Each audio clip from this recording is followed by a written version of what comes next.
Coming to the next question, this is based on calculating the loss coefficients and how to calculate the loss. So I'll read out the question. For the system shown in below figure, I1 is equal to 1.0 at 0 degree per unit, I2 is 0.8 at 0 degree per unit, V3 is equal to 1 at 0 degree per unit. ZA is equal to 0.04 plus J 0.16 per unit. ZB is equal to 0.03 plus J 0.12 per unit. And ZC is equal to 0.02 plus J 0.08 per unit. Okay, so this is generator 1 and this is generator 2, or I can call it as plant 2. So they both this generator are supplying this load which is connected at node 4. We have totally 4 node 1, 2, 3 and 4. At node number 4 the load is connected. At node number 1 generator 1 is connected. So V1 voltage will be nothing but voltage at this node 1. Similarly, at node 2 generator 2 is connected, so V2 voltage is nothing but the generator 2 voltage is nothing but the voltage at this node 2. So first, to calculate the loss coefficients we require the current distribution factors. Okay, we've seen in the derivation of loss coefficient we require current distribution factor, that is NK1. So to calculate NK1 we must know what is I1, I2, and also we must also know what is the branch current when only one generator is operating, what is the branch current when only generator 2 is operating. So all this information is needed. So first part here will be to calculate the node voltage. So this is the first part of our calculation of the bus voltages. So here this voltage, that is V3, is given. V3 is already given. So we need to calculate V1 and V2. If required, V4. V4 is not required here actually. We must know the voltages at this bus and second bus. Clear? So for that we are using simple Kirchhoff's law formula. V1 is equal to V3 plus I1 ZA. So your current is flowing in this direction. So this is at the higher potential, this is at the lower potential. So voltage at node 1 will be equal to voltage drop across this branch plus voltage at node 3. So that is what is given here. V1 is equal to V3 plus I1 ZA. So since all the we know V3 value, we know I1 ZA value, we will assume V3 as my reference phasor. Okay, so when I substitute I get V1 value as this. Similarly, calculation of V2. Now again current is flowing from bus 2 to bus 3. So this is at the higher potential and this is at the lower potential. So my V2 voltage will be equal to V3 plus I2 ZB. So when I substitute I get V2 is equal to 1.028 at an angle 5.356 degree. Okay, the next part of the calculation is calculation of current distribution factor. So to calculate the current distribution factor we are considering two cases. First case, when only plant 1 is energized. Second case is when only plant 2 is energized. Okay, so when only plant 1 is energized, I'll go back to this. So only plant 1 is energized, the load current is entirely supplied by plant 1. So here by plant 2 will be in the off condition, so there is no current flowing from plant 2. So what happens, the direction of the current, as I'll show it here.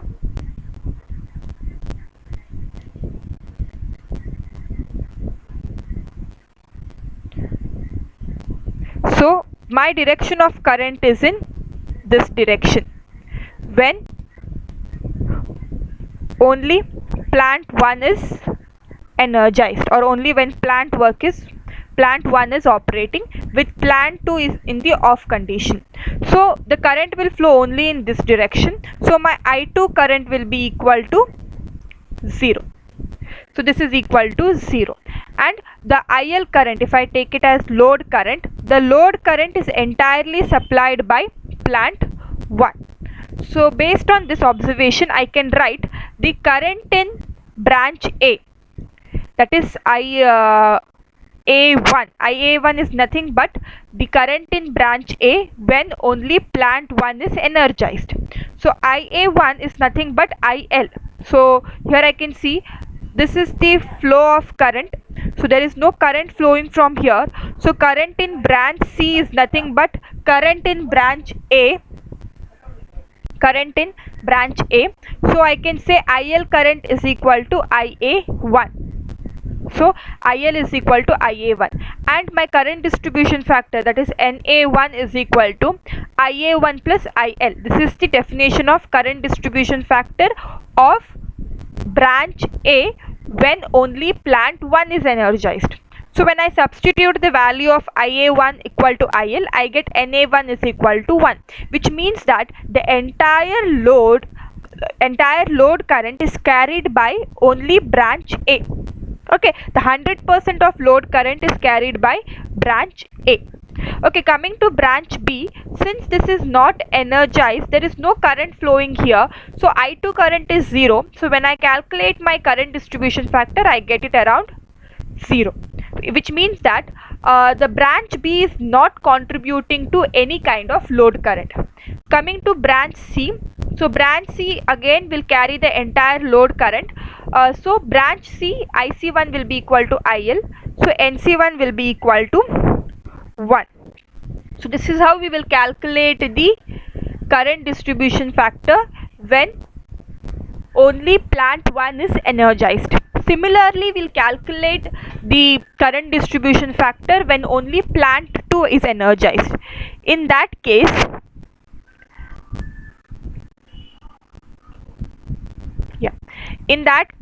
the current flows in this direction. The current is flowing in this direction, and plant 1 is in off condition. So I1 will be 0 now. So this will be equal to 0.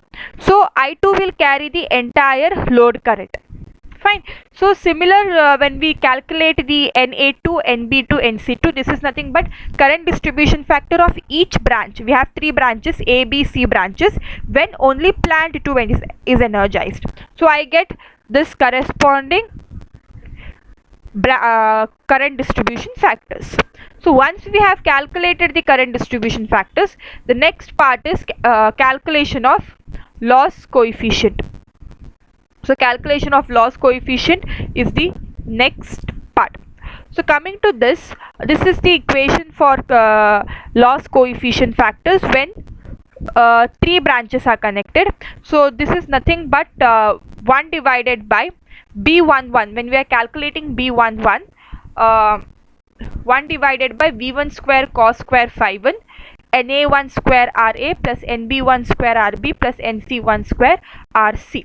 So what you need to keep in mind here is that when we are having 2 generators, then we need to calculate B11, B22, and that's it, and B12.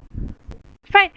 Coming to B11 and B22 are your diagonal elements.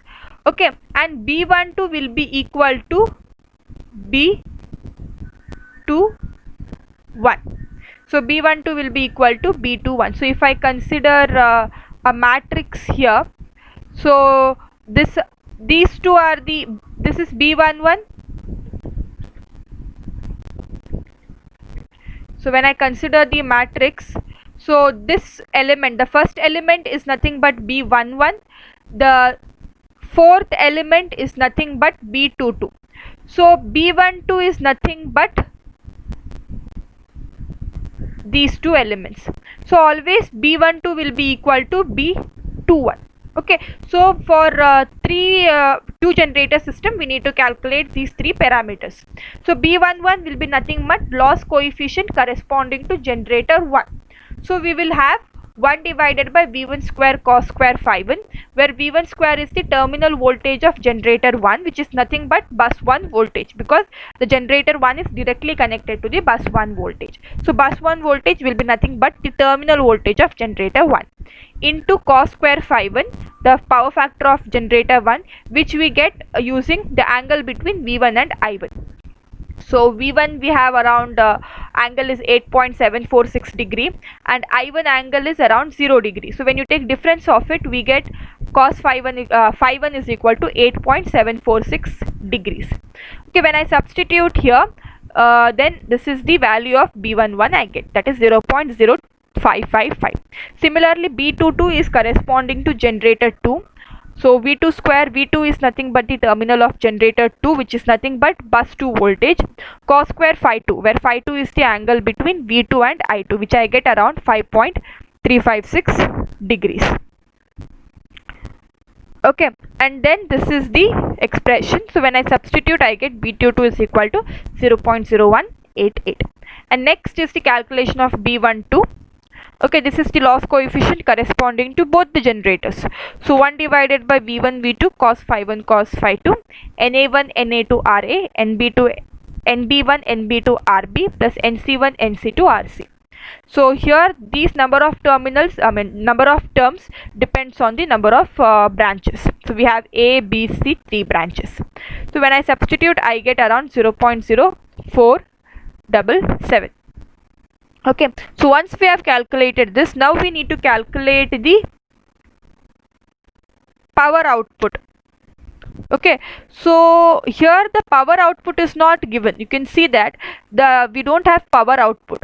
So to calculate the power output Pg1 Pg2, we have used this equation. Okay, V1 is the terminal voltage of the generator, I1 is the current supplied from the generator 1. So the power output from the generator 1 will be equal to V1 into I1 conjugate. Okay, don't forget this conjugate, this is very important. It is V1 into I1 conjugate. So the real part of this term will be power output in active power, and the imaginary part will be the reactive power. So when I substitute, I get 1.04 per unit as my Pg1 and 0.819 per unit as my Pg2. So when I substitute, I get P loss is equal to this expression. So this is the expression we get for two generator bus, B11 Pg1 square plus B22 Pg2 square plus B12 Pg1 into Pg2. Okay, so this has to be 2 here. The 2 is missing. It has to be 2 B12 Pg1 into Pg2. Clear? So we get P loss is equal to around 0.124 per unit. So we have seen that using this network, using these values, first thing we have calculated the bus voltage. Next we have calculated the current distribution factors when only plant 1 is energized and only plant 2 is energized. Next we have calculated the loss coefficients. Since there are 2 generating units, we have 3 loss coefficients to be calculated, B11, B22, that is the diagonal elements, and coming to off diagonal elements, that is B12 will be equal to B21. So we've calculated all the 3 necessary loss coefficients. From there we have calculated the P loss using this expression. Thank you.